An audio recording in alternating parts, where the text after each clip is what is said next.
At 71, I never imagined that the biggest decision of my life would happen after I had already buried my husband, retired from my career, and spent years believing I had learned how to live alone. Most people think retirement is about slowing down. For me, it became a lesson in realizing that surviving and truly living are two completely different things. If someone had asked me 2 years earlier whether I was lonely, I would have smiled politely and said no. I had my weekly routine, my favorite grocery store, a small church community, and Sunday phone calls with my son. Everything looked normal from the outside. But routines have a strange way of hiding silence. You don't notice how quiet your life has become until something unexpected forces you to hear it. The turning point wasn't a financial problem or a health scare. It was the death of a woman who lived only a few houses away from mine. She had been living alone for years, just as I had. One weekend, she quietly passed away inside her home, and nobody realized anything had happened until several days later. Neighbors had walked past her house. Cars had driven by. Life continued exactly as usual while she remained alone behind a closed door. That story refused to leave my mind. I kept asking myself one uncomfortable question. If something happened to me tonight, who would actually notice? Not who loved me, not who cared about me. Who would know within a single day that I was missing? The answer was painful. My son lived hours away. Friends assumed I was busy if I didn't answer. My neighbors were friendly, but we rarely checked on one another. I realized that an emergency button or a phone app couldn't solve the real problem. Technology could call someone after something happened, but it couldn't replace another human being nearby. For weeks, I searched for a different kind of solution. Retirement communities were expensive. Assisted living wasn't what I wanted. I wasn't looking for medical care. I was looking for human connection. Then, one evening, while speaking with a friend originally from the Philippines, she casually described the neighborhood where she grew up. She laughed as she explained that doors were always open, someone was constantly outside, and if an elderly neighbor failed to appear in the morning, people checked on them without being asked. She wasn't trying to impress me. To her, that was simply everyday life. But to me, it sounded like something I hadn't experienced in years, a place where people naturally noticed each other. That conversation stayed with me for days. At first, I dismissed it as wishful thinking. Surely no place could still work that way in today's world. Everywhere I looked, people seemed to value privacy more than community.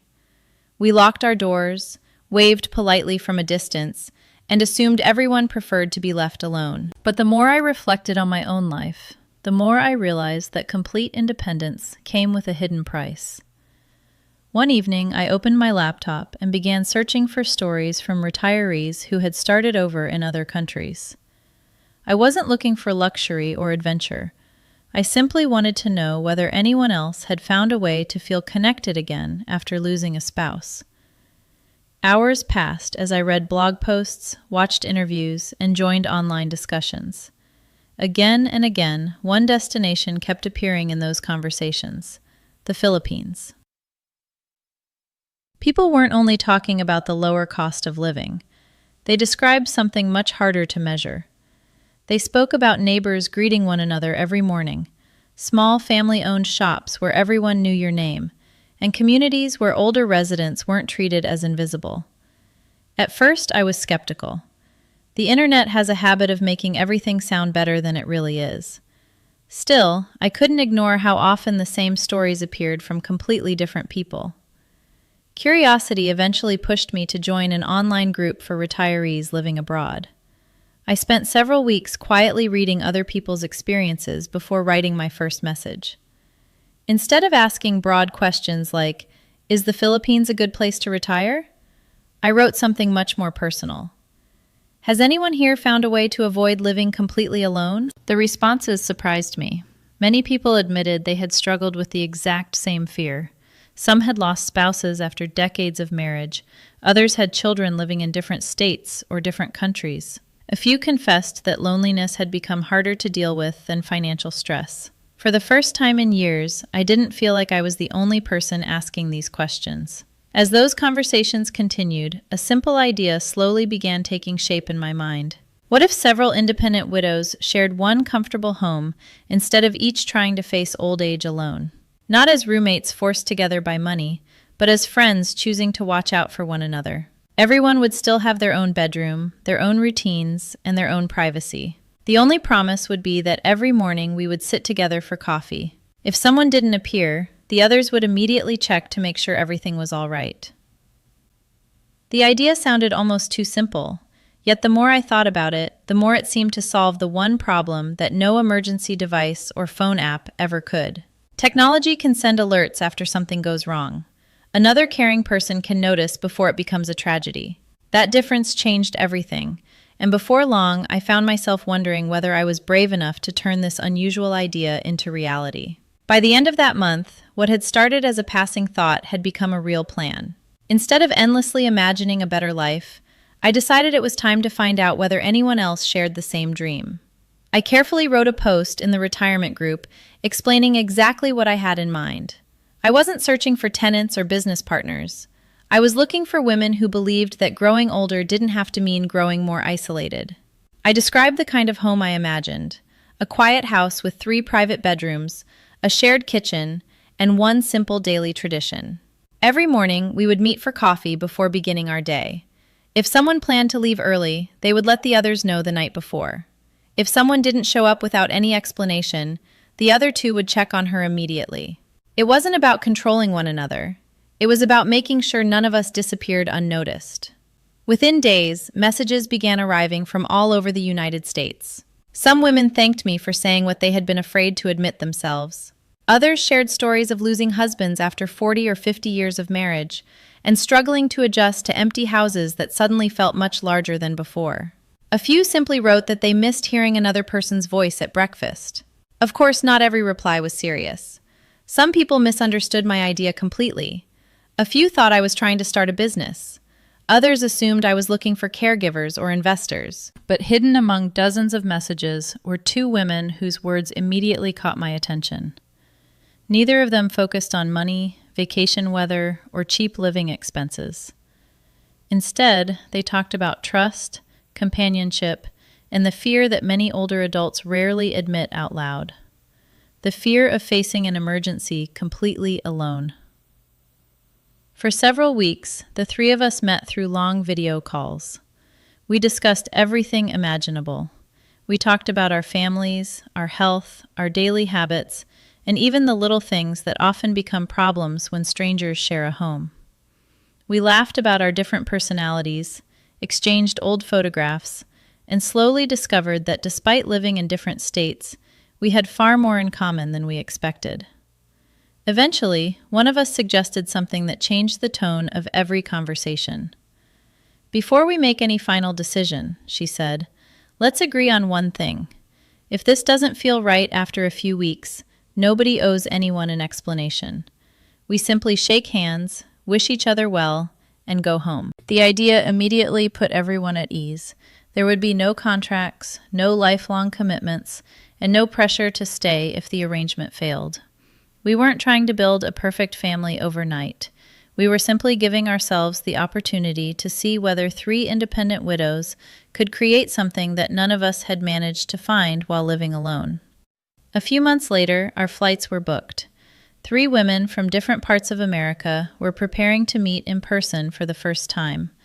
Not at a hotel or a vacation resort, but in a small rented house on the other side of the world.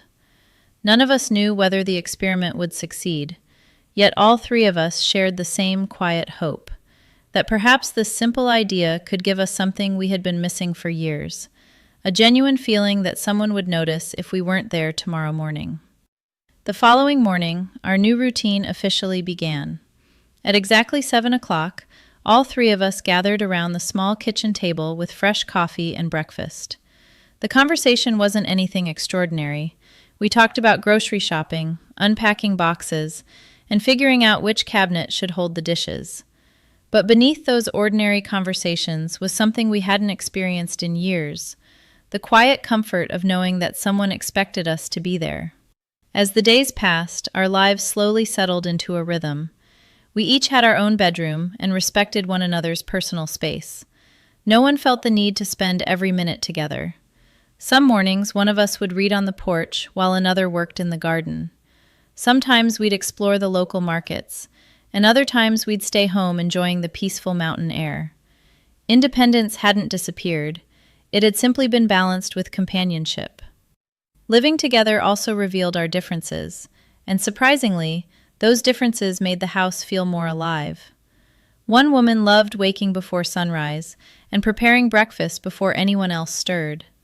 Another preferred quiet evenings with a mystery novel and a cup of tea.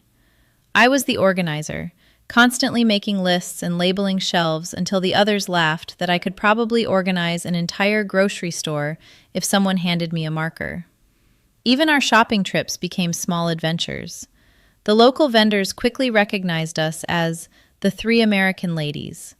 They greeted us with warm smiles, recommended fresh fruit we'd never tasted before, and patiently helped us learn unfamiliar names for vegetables and spices. We made plenty of mistakes, but every mistake turned into another funny story to share over dinner. One evening, after returning from the market, we sat outside watching the sun disappear behind the hills. The conversation drifted toward the reason each of us had left home. None of us had moved because we disliked America. We had simply reached a stage in life where empty houses had become heavier than memories. We all admitted something we had rarely said aloud, that loneliness isn't always loud.